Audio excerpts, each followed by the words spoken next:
Is Athens your cruise port of call in Greece? Is this your first time? This video covers the port basics, including transport options and suggestions to save time and hassle. Wow. Athens is awesome. Let's get into it. I'm Troy, and this is the Port Lowdown. Athens is the capital and cultural center of Greece at the southeast mainland.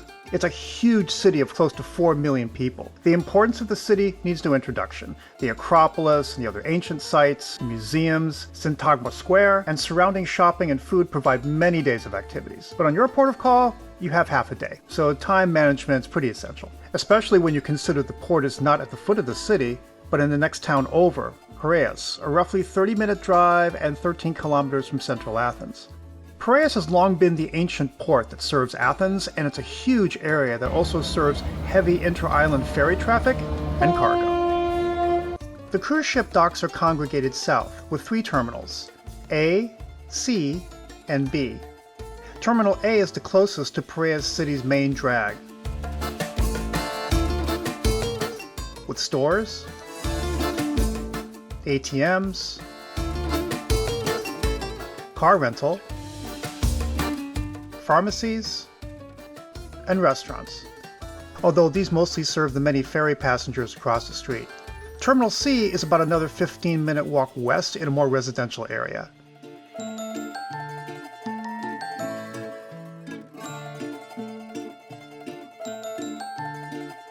And Terminal B, another 10 minutes, is the furthest away.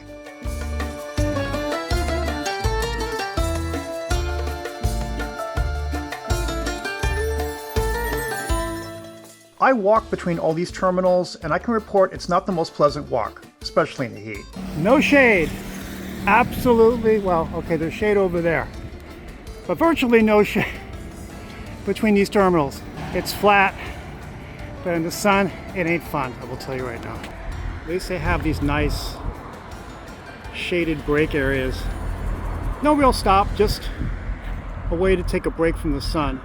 We landed at Terminal B, the farthest from town.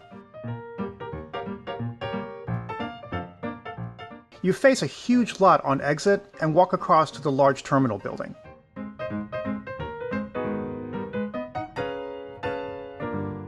This also serves disembarkation and embarkation, with many cruisers opting to end their journey here for a longer stay. The terminal has the usual amenities: clean bathrooms, stores and food, transfers and car rental, SIM cards, tour maps and guides, and lots of taxis parked outside.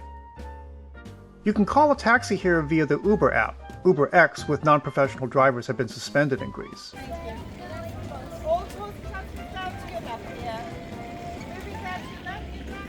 Taxi prices here are regulated, so you can't go wrong with getting one so long as you establish the price with the driver beforehand. Average taxi price to central Athens should run you about €25. You can confirm pricing with officers working at the pickup areas. Drivers may also offer tours. We took a chance with one to make it easier on our multi-generation family. Later in the video, we'll show you how that went. There's also the usual ship tours that meet here, as well as ho-ho buses you can pre-arrange before you arrive.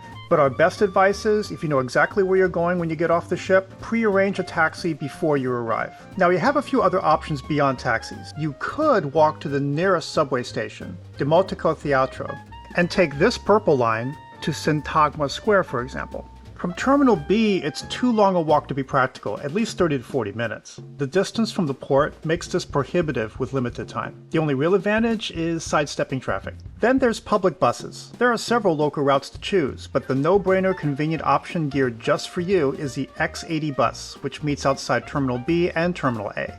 The buses run every 40 minutes or so and cost €4.10 as of 2024 for an all-day pass. Now feel free to pause the video and peruse these details at your leisure.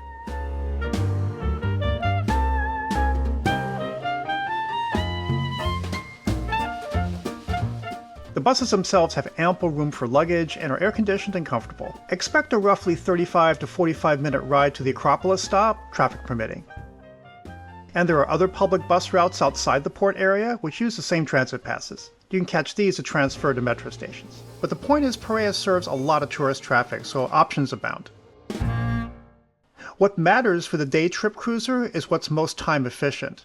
And for us, that's taxis. Now, our original plan was simply to get to the Acropolis with our multi-generational group, where we had an 8 a.m. entry reservation. When we approached Peter at the cab stand, he offered more options. 120, this is for... Just to drop you there. To drop you there. But if you wanted to do a nice little tour, because Okay. we do a tour, we check out the Acropolis, to go to the temporary zoos, we go to the Olympic Stadium, 3-4 hours. Okay. It's 4 hours tour is 360. Okay.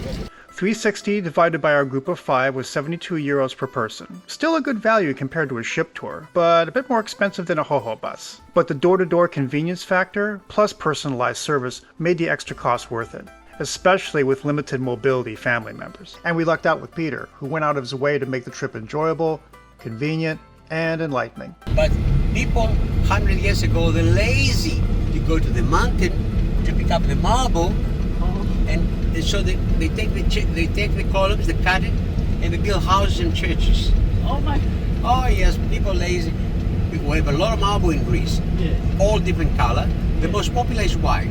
Right. In the houses, in the kitchen, in the bathrooms, in the hotel, everything is marble. Our first priority of the morning was getting to the Acropolis ASAP. This was important to avoid the midday heat and give our parents the best chance of enjoying it, as we anticipated lots of uphill climbing. So we pre-booked tickets online for the first scheduled opening at 8 a.m. We learned a lot from our trip there. First, the entrance is still a hike from the main street, so plan accordingly. Second, crowds were huge just before opening. And this is 8 o'clock. So if you want to get in front of this line, come before 7:30, if you can. Third, expect lots of climbing, as we expected.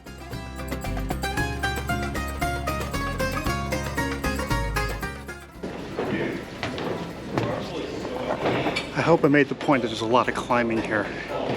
Consider this an uphill hike.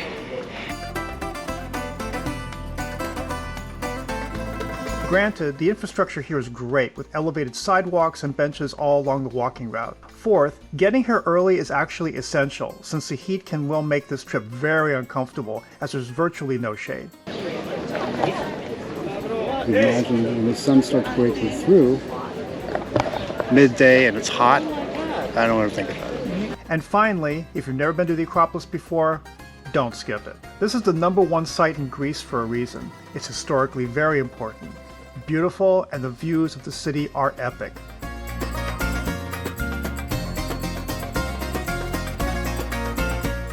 For best effect, visit the Modern Acropolis Museum for a deeper perspective, with a separate admission. All told, you'll need at least a few hours at the site itself. Double that when you combine it with a museum visit. Again, plan for crowds and waiting, another reason to arrive when it's cooler. The rest of the tour was a breezy sampling of the city, a funicular up Mount Lycabettus for more amazing views,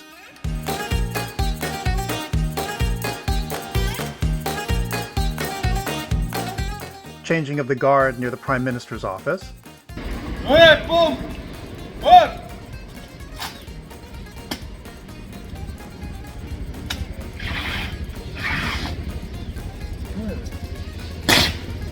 a stop by the Panathenaic Stadium, site of the first modern Olympic Games in 1896 and the only all-marble stadium. A drive through the city with running commentary. Some of the houses here, they're worth a fortune. It's like antique. Because some rich people buying an old house and they have to change it exactly how it used to be. Now, when we're driving here through, is the whole city underneath. Looking on my right, you see some steps, you see some columns. There's a city underneath here. Oh, there's a city underneath. And a drop-off at a delicious coastal lunch spot. The dip yesterday, same thing, remember? The fish roll? Ooh, that I love. I'm in love. I was in love with The that. one that Papa loved? Yeah. This is so pappardelle. What you say it was again? Pappardelle with lamb. Pappardelle is a big giant pasta, like flat. Before hopping on another taxi back to port. Athens is pretty simple for a port of call. Taxi, bus, and metro options make getting around pretty easy, especially since at least the taxi and buses are right outside the terminal. And finally, if you're taking public transport, we recommend at least an hour to get back to the ship.